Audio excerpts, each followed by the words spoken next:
Hello दोस्तों, कैसे हैं आप लोग। उम्मीद करता हूँ अच्छे होंगे। मैं भी अच्छा हूँ। मैं हूँ Paritosh Kumar, Paritosh sir chemistry classes YouTube channel में आप सभी लोगों का स्वागत करता हूँ। फिर से मैं दोबारा हाजिर हूँ।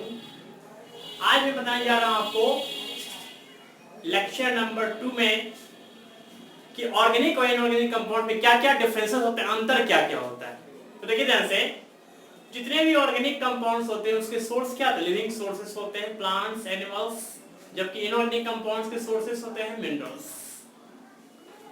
ऑर्गेनिक कंपाउंड्स के जितने भी मेंबर्स होते हैं वो सारे जो कंपाउंड्स बनाते हैं वो carbon, hydrogen, oxygen, nitrogen, sulphur, जबकि इसके अलावा जितने भी सब्सटेंस होते हैं वो सारे इनऑर्गेनिक कंपाउंड बनाते हैं। कार्बोनेट, बाइकार्बोनेट सबको ले सकते हैं हम लोग। जितने भी ऑर्गेनिक कंपाउंड्स के मेंबर कंपाउंड्स होते हैं वो सब में श्रृंखला बनाने का पावर होता है, क्योंकि सब में कार्बन होता है। और मैंने बताया था कि कार्बन के एटम आपस में जुड़कर जब चेन बनाते हैं, चेन बनाने की प्रॉपर्टी को बोलते हैं कैटनेशन, यानी the ability of carbon atoms to form a straight of branch chains. This property of carbon is called as catenation, या self linking of carbon atom is called as catenation.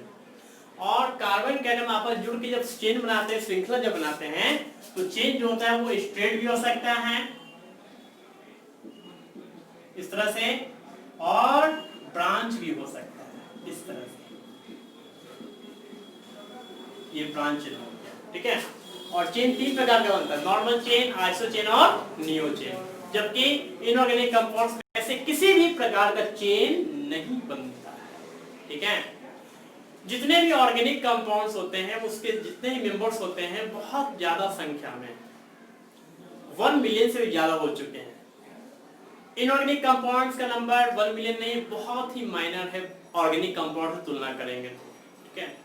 जितने भी organic compounds होते हैं उसमें एक और property होता है सबसे इंपॉर्टेंट, उसमें प्रॉपर्टी होता है होमोलोगस सीरीज का, होमोलॉजी होता है वो, क्योंकि एक ही ग्रुप से बिलोंग करने वाले उसके जितने मेंबर्स होते हैं सब में 1 कार्बन 2 हाइड्रोजन का क्या होता है, डिफरेंसेस होता है। और अगर ये नंबर आगे तक इंक्रीज होते जाएगा, एक्सीडिंग होते जाएगा, तो एक सीरीज बनता है, इसलिए उसको होमोलोगस सीरीज के नाम से जानते हैं। जैसे देखिएगा ध्यान से,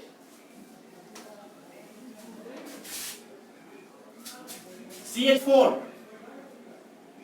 C2H6, C3H8, C4H10, तो देखिएगा इसमें कार्बन कितना इंक्रीज हो रहा है 1, हाइड्रोजन कितना इंक्रीज हो रहा है 2, यानी सब में फॉर्मूला के हिसाब से CH2 का डिफरेंस होता है। और अगर CH2 का वेट निकालेंगे तो कार्बन का एटम नंबर क्या था 6 का डबल करेंगे क्या हो जाएगा 12। कुछ मैक्सिमम एलिमेंट का वेट जो होता है वो एटॉमिक नंबर का डबल करके बना सकते हैं। ऐसे किसी भी एलिमेंट का वेट एक्यूरेट नहीं, अप्रोक्सीमेट होता है, लगभग बराबर होता है, ठीक है। तो कार्बन का वेट हो गया 12, हाइड्रोजन का एटॉमिक नंबर 1 होता है, वेट इसका 1 ही होता है, हाइड्रोजन 2 पार्ट है इसलिए ये हो जाएगा 14, और वेट के हिसाब से 14 का डिफरेंस होता है। और 10 तक जब बनेगा ये मिथाइल प्रोप्यूट पेंटेक्स हेक्स ऑक्टेनॉन तक, तो एक सीरीज बनता है, इसलिए उसको बोलते हैं होमोलोगस सीरीज। लेकिन आखिर ये होमोलॉजी है किसका, तो एल्केन का मेंबर होता है, पहला मेंबर कौन होता है CH4, एल्केन का फॉर्म क्या होता है CnH2n+2, तो n की जगह 1 रखिएगा तो CH4, 2 रखिएगा C2H6 आते जाएगा ये। तो एक ग्रुप से बिलोंग करने जितने मेंबर्स होते हैं सभी में 1 कार्बन 2 हाइड्रोजन का अंतर होता है, डिफरेंस होता है। लेकिन इनऑर्गेनिक कंपाउंड्स में सब कोई बात नहीं होता है, ठीक है। इसमें इस तरह का कोई भी सीरीज नहीं बनता है, ठीक है। उसके बाद देखिए ऑर्गेनिक कंपाउंड्स में एक और प्रॉपर्टी होता है आइसोलॉगी होने का। आइसो का मतलब क्या होता है सेम, अलग अलग ग्रुप से बिलोंग करते हैं लेकिन उसमें जितने मेंबर्स होते हैं, जैसे कि देखिए ध्यान से C2H6, C2H4 एंड C2H2, ये एल्केन का मेंबर है, ये एल्कीन का और ये एल्काइन का, ठीक है। लेकिन सब में देखिएगा कार्बन तो सेम है, लेकिन हाइड्रोजन में क्या होता है ये 2 का डिफरेंसेस होता है, ठीक है। जिस कारण देखिएगा अलग अलग ग्रुप से बिलोंग करने के बावजूद जो होता है इसमें कार्बन का नंबर क्या होता है सेम होता है, इसलिए ये तीनों मेंबर एक दूसरे के आइसोलॉगी कहलाते हैं। लेकिन इनऑर्गेनिक कंपाउंड्स में ऐसा कोई बात नहीं होता है, ठीक है। उसका देखिए ऑर्गेनिक कंपाउंड्स में एक और प्रॉपर्टी होता है, वो होता है आइसोमेरिज्म का, ठीक है। आइसोमेरिज्म और जो कंपाउंड्स होते हैं वो आइसोमर्स कहलाते हैं। आखिर में आइसोमेरिज्म यानी समावयवता होता है क्या, तो वैसे कंपाउंड जिसका मॉलिक्यूलर फॉर्मूला क्या होता है, किसी भी तरह से सेम होता है, लेकिन उसमें डिफरेंसेस किस चीज का होता है, चेन का अंतर हो सकता है, उसमें पोजीशन का अंतर होता है, फंक्शनल ग्रुप का अंतर होता है, ठीक है, रिंग चेन का अंतर होता है, यानी एक रिंग में होता है एक चेन में होता है, लेकिन किसी भी तरह से अगर मॉलिक्यूलर फॉर्मूला अगर सेम होता है तो वो सभी दोनों कंपाउंड एक दूसरे के आइसोमर्स कहलाएंगे और ये पूरा प्रॉपर्टी कहलाता है आइसोमेरिज्म। जैसे ध्यान से देखिएगा, एक जगह लिखा हुआ है C2H5OH और एक जगह लिखा हुआ है ये CH3OCH3।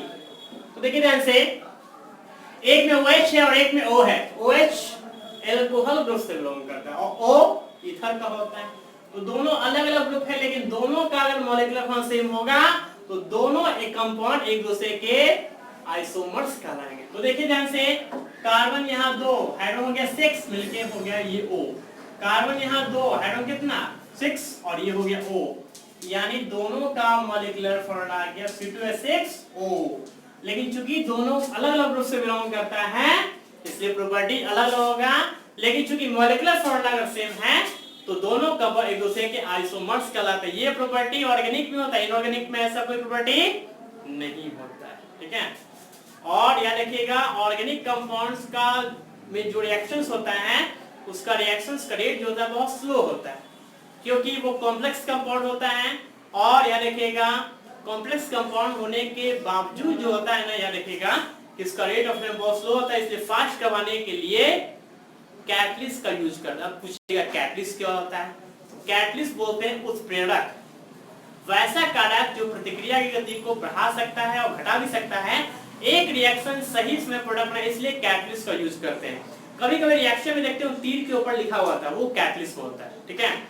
जिस कैटलिस्ट का कॉन्सेप्ट जो था बर्गलिस ने एक्सप्रेस किया था, जिसके बारे में 12th क्लास के फिजिकल केमिस्ट्री में, सरफेस केमिस्ट्री में पढ़ना है, ठीक है, जो हम बताएंगे आपको। जबकि इनऑर्गेनिक कंपाउंड्स में ऐसा कोई प्रॉपर्टी नहीं होता है, ठीक है।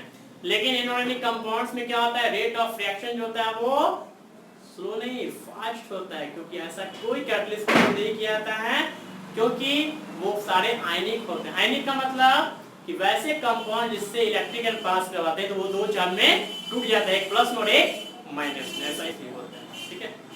ऑर्गेनिक कंपाउंड का संख्या जो होता है वो दिन पर दिन बढ़ते जा रहा है, ठीक है, इसलिए दोनों में डिफरेंशिएट किया गया। और देखिए, ऑर्गेनिक कंपाउंड्स में सबसे पहला इंपॉर्टेंट होता है आपका हाइड्रोकार्बन, ठीक है, यानी वैसे कंपाउंड जो कार्बन हाइड्रोजन से मिलकर बनते हैं वो क्या कहलाते हैं, हाइड्रोकार्बन, यानी सारे हाइड्रोकार्बन के डेरिवेटिव होते हैं।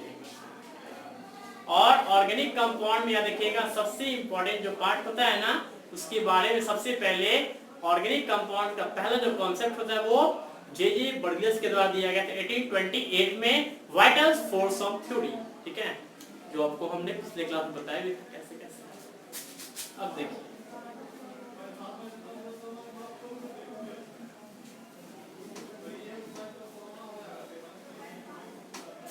जितने भी कंपाउंड्स होते हैं वो सारे कंपाउंड्स एलिजिबल होते हैं अपने फॉर्मूला के लिए, अपने कॉन्सेप्ट के लिए।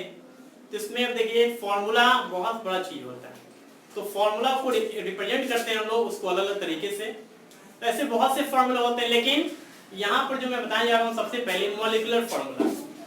सबसे पहला है मॉलिक्यूलर फॉर्मूला क्या है। तो देखिए, वैसा फॉर्मूला जिसमें उसके मॉलिक्यूल्स में कितने एटम प्रेजेंट होते हैं ये इंडिकेट जो करता है वो कहलाता है मॉलिक्यूलर फॉर्मूला। जैसे यहाँ देखिए, यहाँ लिखा हुआ है C2H4, इसका ये मतलब है कि इस फॉर्मूला में कार्बन और हाइड्रोजन के यहाँ पर मॉलिक्यूल हैं। तो याद रखिएगा, एटम से मॉलिक्यूल बनता है, मॉलिक्यूल से एटम नहीं बनता है। तो ये जो फॉर्मूला है C2H4 में, कार्बन हाइड्रोजन का जितना मॉलिक्यूल होता है उसके जो मॉलिक्यूल होते हैं उसमें एटम इंडिकेट करता है, यानी कार्बन का 2 एटम, हाइड्रोजन का 4 एटम, ये मिलके याद रखिएगा ये मॉलिक्यूलर फॉर्म बनता है, ठीक है। तो वैसा फॉर्मूला जिसमें उसके मॉलिक्यूल में कितने एटम प्रेजेंट होते हैं ये इंडिकेट जब होता है तो उसको बोलते हैं मॉलिक्यूलर फॉर्मूला बोला जाता है। अब देखिए, स्ट्रक्चर फॉर्मूला। स्ट्रक्चर फॉर्मूला किसको बोलते हैं? वैसा फॉर्मूला जिसमें उसके एटम में जितने भी बॉन्ड होते हैं, ठीक है, वो बॉन्ड इंडिकेट जब होता है उस एटम के बीच, तो ये इंडिकेट करने का फॉर्मूला कहलाता है स्ट्रक्चर फॉर्मूला। जैसे कार्बन के पास 4 बॉन्ड, हाइड्रोजन के पास सिंगल बॉन्ड, ऑक्सीजन के पास डबल बॉन्ड, नाइट्रोजन के पास ट्रिपल बॉन्ड, ठीक है। तो वैसा फॉर्मूला जिसमें उस एटम का बॉन्ड इंडिकेट होता है, उस फॉर्मूला को बोलते हैं स्ट्रक्चर फॉर्मूला बोला जाता है, ठीक है। जैसे यहाँ देखिए CH4 का स्ट्रक्चर, तो कार्बन के पास बॉन्ड का नंबर होता है 4 और हाइड्रोजन 4 ना है, सब जगह हाइड्रोजन को रख देंगे तो ये इसका स्ट्रक्चर हो जाएगा। अब देखिए CO2 का स्ट्रक्चर बनाना है हमको, CO2 का स्ट्रक्चर बनाना, तो ऑक्सीजन के बाद डबल बॉन्ड, तो ये डबल बॉन्ड हो गया, बीच में कार्बन और ये डबल बॉन्ड, तो कार्बन का बॉन्ड कितना 4 होता है ना, तो इसका, ठीक है। तो ये देखिए याद रखिएगा कार्बन का ये 4 बॉन्ड क्या हो गया, सेटिस्फाइड हो गया। उसके बाद देखिए C2H6 का बनाना है स्ट्रक्चर, तो C2H6 मतलब कार्बन के पास बॉन्ड 4, ठीक है, दूसरे का बॉन्ड 4। अब देखिए याद रखिएगा एल्केन में कार्बन का सिंगल बॉन्ड, एल्कीन में डबल बॉन्ड, एल्काइन में ट्रिपल बॉन्ड, ठीक है। तो सब जगह क्या करेंगे, यहाँ पर एल्केन का मेंबर था ना, सब जगह यहाँ पर हाइड्रोजन को इंडिकेट कर देंगे, तो ये इसका स्ट्रक्चर फॉर्मूला हो जाएगा, ठीक है ना।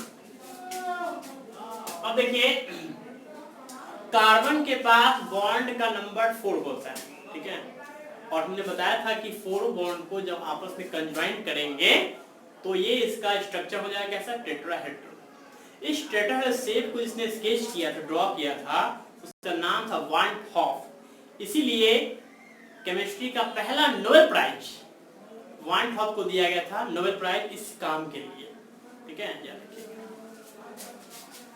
देखिए एक और फॉर्मूला है जिसका नाम है कंडेंस फॉर्मूला। कंडेंस का मतलब होता है संघनित सूत्र, कंडेंस फॉर्मूला। जैसे मान लीजिए कि यहाँ पर C2H4 है, तो पहले क्या करेंगे, ये कार्बन को डिस्ट्रीब्यूट करेंगे, अब 4 हाइड्रोजन को 2 पार्ट में बांटना है, तो क्या आ जाएगा CH2 और ये CH2 हो जाएगा, और एल्कीन में डबल बॉन्ड होता है, तो डबल बॉन्ड यहाँ पर शो कर सकते हैं, ठीक है। नेक्स्ट देखिएगा C2H2, तो C2H2 में एल्केन का मेंबर है, पहले कार्बन और 2 हाइड्रोजन मतलब 1 इसको इसमें ठीक है। उसके बाद देखिए एक और फॉर्मूला है C5H12, तो पहले क्या करेंगे, सारा कार्बन को अलग अलग कर दीजिए, अब 12 हाइड्रोजन को 5 कर डिस्ट्रीब्यूट करना है, तो सबसे पहला लॉ, इसमें जो डायरेक्ट पता नहीं चल रहा है, तो सबसे पहला क्या करेंगे कि फर्स्ट कार्बन और लास्ट कार्बन को इक्वल हाइड्रोजन मिलना चाहिए, ठीक है। यानी ये CH3 और ये CH3 हो गया 6, बाकी जो बच जाएगा 6 उसको बीच में डिस्ट्रीब्यूट करेंगे, तो 6 को 3 पार्ट में बांटना है, कितना कितना हो जाएगा CH2 CH2 एंड CH2, ये कंडेंस फॉर्मूला। अब जैसे कि यहाँ पर C2H5, कार्बन, ये कार्बन को क्या डिस्ट्रीब्यूट कर दिए, ठीक है। अब 5 हाइड्रोजन को 2 पार्ट में बांटना है, तो जैसे कि अगर 5 रिपीट आता तो 2.5 होता है, 2.5, लेकिन यहाँ 2.5 नहीं होता है, किसी ना किसी को ज्यादा मिलेगा, किसी ना किसी को कम मिलेगा, भाई कहां से लाएगा, ठीक है। तो अब देखिए यहाँ पर सबसे बड़ा भाई है, तो सबसे बड़ा वाला को मिल जाएगा ये C और ये CH2, that is condense formula, ठीक है। यानी कंडेंस फॉर्मूला वैसा फॉर्मूला होता है जिसमें जितने भी हाइड्रोजन एटम होते हैं उसको कार्बन एटम में डिस्ट्रीब्यूट किया जाता है, ठीक है। तो ये फॉर्मूला कहलाता है कंडेंस फॉर्मूला कहलाता है। एक और होता है एम्पिरिकल फॉर्मूला, ठीक है। तो फॉर्मूला क्या होता है, एक रिप्रेजेंटेशन होता है, ठीक है, सिंबॉलिक रिप्रेजेंटेशन होता है जो किसी भी एलिमेंट और किसी भी कंपाउंड का इंडिकेट होता है, ठीक है। आपको वीडियो कैसा लगा जरूर बताइएगा, अच्छा लगा हो तो लाइक सब्सक्राइब जरूर कीजिएगा। हम लोग फिर मिलेंगे नेक्स्ट वीडियो में, आपका छोटा भाई प्रतुष कुमार फिर से हाजिर होगा। Thank you.